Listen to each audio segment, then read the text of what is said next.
It's nearly 40 outside. I'm sweating bullets here. Unbelievable.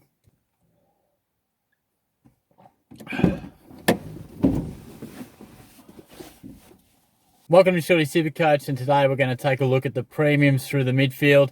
We took a look at the defenders the other day, and I just thought it's crucial to get these midfielders right. I mean, we talk about breakout contenders and, rookies and that sort of thing, but sometimes the premiums can go without love. But I'll tell you what, if you pay $500-600K for a bloke and it doesn't quite turn out, and it should be the easiest thing really, picking a gun of the competition to do it again, but it definitely doesn't always pan out that way. And if you get it wrong, it can really kill you, because you just don't want to be mucking around early in the season, sideways trading and just looking at a premium and going, oh, shit, do I trade him out? Do I be patient? It can be a nightmare. So particularly the midfield too, because that's where the most points are. If you get that right, you can be off to a flyer and amongst the top teams in the competition early on. So I'm just going to roll through a bit of numbers. I've got the laptop here, and I'm just going to roll through a few players and just what I think of them, like I did with the defenders. And what do we want from the midfield in terms of a premium? Well,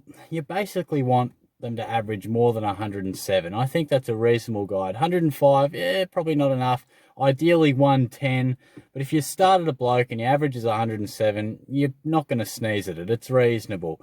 I think we've also got those super premium types that we pick to definitely average 115 plus. But more or less, I think that 107 to 110 mark's about what we're after. So, last year, what did we get in that category? We had 14 players who averaged 107 plus in the midfield. And look, we won't really be discussing Lachie Whitfield, because I think every man and his dog is going to have him in the forward line. So that rules him out there. So there's probably 13 guys that we might be considering for that absolute premium position. And at the moment, I've got 5 premiums in my midfield. I'm seeing a lot of people with 4. And that's probably just the difference with me not having the Gawn and Grundy combination, which I'll discuss a bit more in my ruck video over the next couple of days. 10 players last year averaged 110 plus, 7 115 plus, and just 3 averaged 120 plus. I think that was McRae, Neal. I think Fife was smack bang on 120. Obviously, Tommy Mitchell's one of these top guys price-wise, but he didn't average last year, so I don't have him in those numbers. Now, like I said, I've just got the little laptop here, and we're just going to roll through.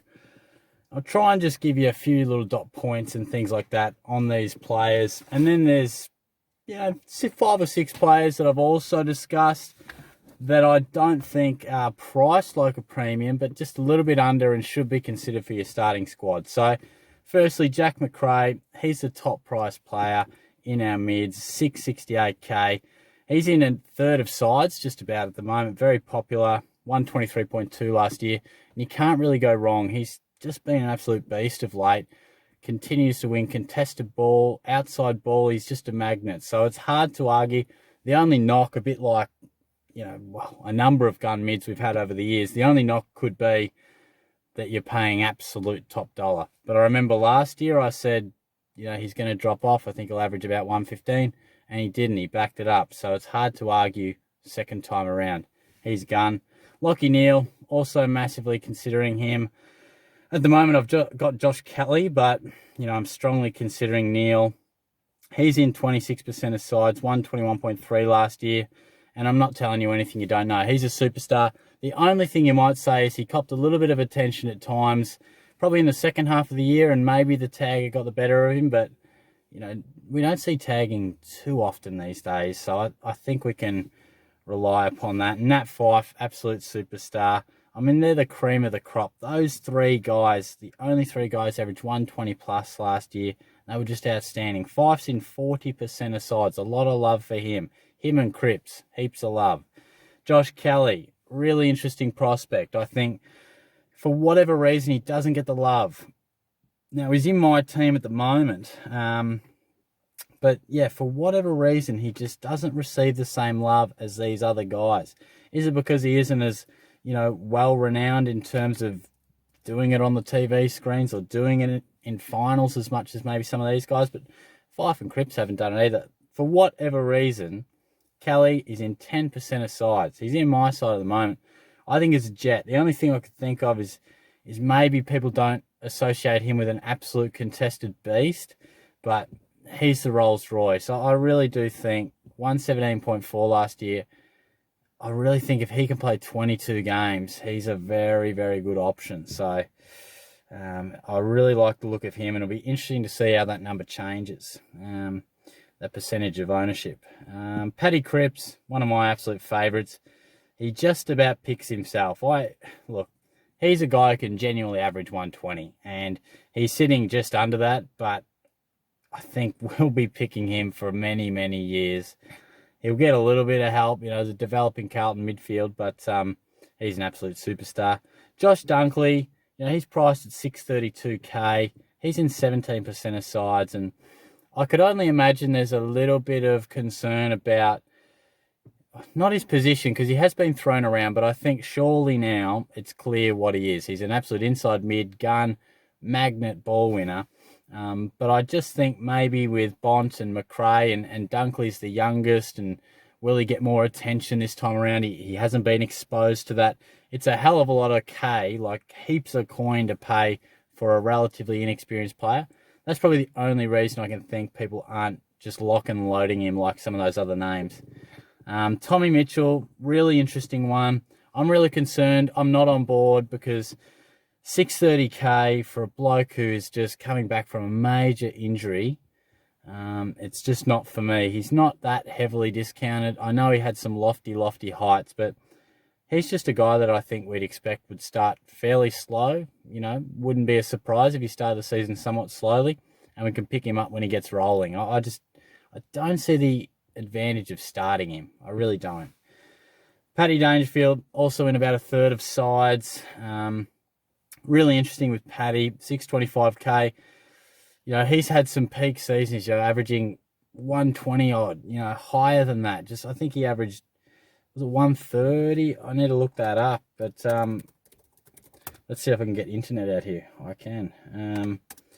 But the interesting thing with Paddy is, will he continue to return to 120 options, or is this where Paddy just has reached those peaks of 136, 131, 121, 115 last year?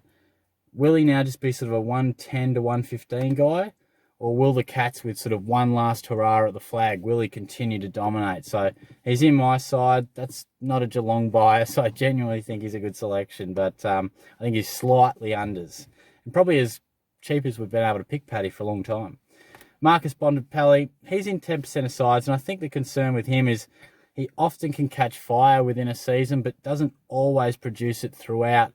Last year was an exception, averaged 114.7. He's in 10% of sides, but I think why people are not absolutely on board is because he's only had one 110-plus season. The rest have been sort of 103, 104. I think there was 107 in there, where these other blokes surrounding him just seem more likely to be 110. And these other guys just regularly rack up 30 touches. And even though Bont can hurt you with 22 touches, he can win a little bit less of the ball compared to some of these other guys. So that's probably why teams are maybe just a little concerned about going with him, and probably reflected in the ownership. I'm just going to grab a water because I'm doing this in my car.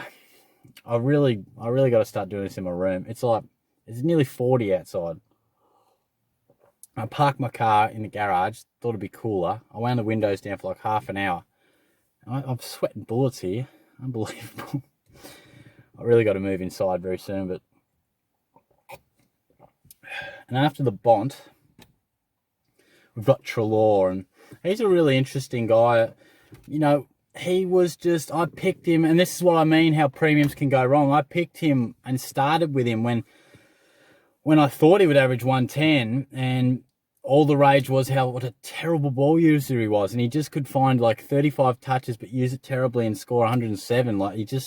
But last year he came together a bit more. He's in just 7% of sides, 113.4 he averaged, and I wouldn't be endorsing him. I just think that his ball use is a bit dodge, not the finest. You look at some of these other guys, and they've got some absolute strengths in their ball use and can cut sides apart. Treloar can do that, but he's more death by 1,000 cuts. He doesn't use the ball fantastically, and I think that's probably people's main concern and a relevant concern. Last year was outstanding. If he can back that up, then, I can't argue the other way. But I do think it'd be more likely he averages between 105 and 110.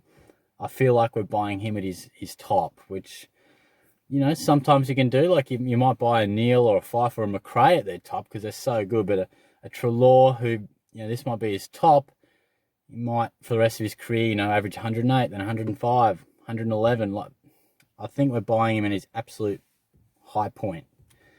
Lockie Whitfield, 61%, but I reckon about 1% of those will be in the midfield. Let's pick him in the forward line. Clayton Oliver, I was talking about Treloar and the ball use.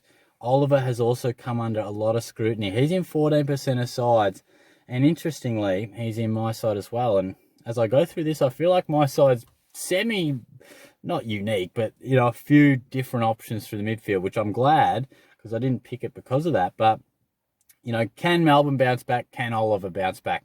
I love Oliver. I think he's just an absolute beast in the inside, and there's no one else at Melbourne that's going to take that away from him. I really think he's still growing as a player. He's still young, and I really think he's not the worst kick. He just had a shocking opening half of the season, really. But I think more often than not, we're going to see so many points where he just gets the handball out from the clearance and he's tackling machine. So, yes, he will frustrate you at times with his ball use, and he might hack it at times. But I reckon at under 600k, I think he's a reasonable price, and I really do think there's upside in that. So that's why I'm picking him. Elliot Yeo and Andrew Gaff, I mentioned both these guys in the West Coast preview, and we're starting to get, Oliver averaged 109.4 and is capable of 110 plus. Now we look at, these last couple of guys. Boak's in there too. He averaged more than 107, but I couldn't be recommending Boak. I think that was just an outstanding year. But I don't think we'll see that again from him. And Yeo and Gaff, I think, are just as consistent as they come and will continue to average great numbers, but I don't see them really going too much further. I mean, they might have just a career best season over the next year or two and average 111 or something like that, but I don't think they're the sort of guys we want to start with, I really think they're going to be more your guys that average 103 to 109, really consistent, but I wouldn't be starting with them, in my opinion. I just don't think there's enough upside. They're not absolute super premiums. If they catch fire, let's pick them up throughout the season. So that's about all in terms of what I had on the lap here. Let me put that down. And in terms of the other blokes I had for consideration, and they might just be, you might be looking for a little bit of value. You might not want to spend all that coin. But look, Dustin Martin's been long talked about as a premium. Isn't always 22 rounds, 110 plus, but he's an outstanding footballer. We know that. Pick him in the forward line. But he is in the midfield. Thought I'd give him a mention. Stephen Cornelio, I think, is a very, very good option. He's a bit cheaper because he had that. I think he scored 0 when he hurt his knee. He does tend to have a few niggles in that, but I think if you take away that injury-affected score, he averaged about 108 for the season. So he is a bit discounted, and he has had some real premium averaging seasons previously. And, he's now the skipper, and maybe that can really take the responsibility. And sometimes players score better when they're the captain. Doesn't always happen, but Canelo strikes me as that sort of guy. He's also in my team at the moment. A few others. Zach Merritt, I'm a big fan of. I always feel as if he's the sort of guy that could average 110 plus on any given season. Worth considering. Tim Kelly, outstanding first half of the season. How does he fit into the Eagles? Does he get just as much attention as he did in the second half of the season? Does he get less? Does he get as much opportunity? Just track how it all looks, because if you think he can go 110, which I think he was averaging in the early stages of last year with the Cats, until he slowed a touch and Taggers got on to him a little bit. But definitely watch that. The Crows, we feel like they've had a strong midfield in previous seasons with the Crouch boys and Sloan, but tough year last year. Who's going to bob up? I think Sloan can genuinely get back to some really good numbers. You might like him. Very damaging footballer at his best. I wouldn't endorse his selection, but I can see why you might think about it. And do you think Dion Prestia can produce the sort of football he did for the last, 16, 18 rounds? You know, he was outstanding for much of last season. Sluggish start, but then was dominant with very consistent scoring. And I feel like I did the averages in the Richmond preview, but he was premium numbers for most of last season. Can he do it for a full season? Maybe he takes your fancy. But look, that is the premiums for the midfield. And I tell you what, this is a real cardio session in here. I'm going to jump straight in the shower, I think. But let me I'm getting heat stroke in here. Let me know what you think of the premiums in the midfield, because I'm telling you, don't get them wrong. You'll probably spend about $2 million on these blokes. You know, whether you go with 4 or 5, you'll spend anywhere from 1.5 to 2 mil. Very important to get them right. I've got them wrong in the past. Treloar, Bontempelli I got wrong when he didn't quite average what I thought. Hanbury was a wrong selection. So that it can go wrong. When you think a bloke's just a gun and you think you've done all your research, but then they just cop the tag or something goes wrong. So just make sure you're 100% confident with these guys, and you've really haven't just haphazardly picked your premiums and thought about breakouts and rookies, and make sure you get your premiums right, because if you get them right, you can generally fix the rest of the side with upgrades and cash cows. They're easy to find, but don't get the premiums wrong. So that's why I'm doing these series. So I hope you enjoyed it. Let me know if there's anyone else taking your fancy. I'll talk to you soon. Cheers.